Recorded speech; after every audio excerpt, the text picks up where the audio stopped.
Sesungguhnya sholatku, sembelihanku, ini sesajen yang dia berikan untuk Allah SWT.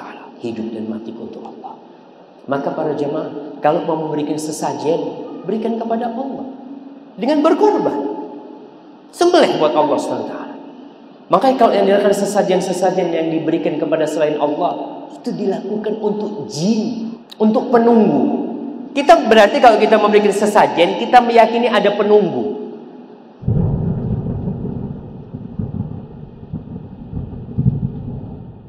Ya, kalau kita bicara sesajian, semua agama itu memiliki sesajen. Semua agama. Apa kata Allah Subhanahu wa taala? Likullin ja'alna minkum syir'atan wa minhaja. Semua ada aturannya, semua agama itu. Agama kita ada. Kita memberikan sesajian kepada Allah Subhanahu wa taala. Kapan? Kepada ketika Idul Adha.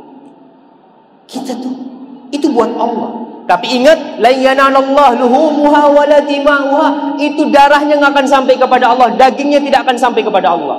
Walakin yanaluhu taqwa minkum. Yang Allah terima itu ketakwaan kalian sebenarnya. Tapi Allah mau lihat, kau berikan enggak korban itu. Semua agama punya yang namanya korban. Sesajen itu sebenarnya itu kan. Ada yang sesajennya ayam, ada yang sesajennya apa? Muslim, mukmin mengatakan asyhadu an la ilaha illallah. Dia mengatakan dalam salatnya, inna salati wa nusuki wa mahyaya wa mamati. Buat siapa? Lillahi rabbil alamin. Sesungguhnya salatku, sembelihanku, ini sesajen yang dia berikan untuk Allah SWT. Hidup dan matiku untuk Allah. Maka para jemaah, kalau mau memberikan sesajen, berikan kepada Allah dengan berkorban. Sembelih buat Allah SWT. Makanya kalau yang dilakukan sesajen-sesajen yang diberikan kepada selain Allah, itu dilakukan untuk jin, untuk penunggu. Kita berarti kalau kita memberikan sesajen, kita meyakini ada penunggu. Umpamanya sesajen yang di laut, atau sesajen yang di perempatan jalan biasanya. Nggak tahu di sini di Jawa itu biasanya di perempatan jalan, kalau sering tabrakan, itu besoknya kita melihat yang namanya jenang putih, jenang abang. Bubur putih, bubur merah. Udah ada. Masya Allah, udah mau masuk waktu sholat kita nih jamaah. Baik, jadi kalau dikatakan tadi sesajen, berikan kepada Allah SWT.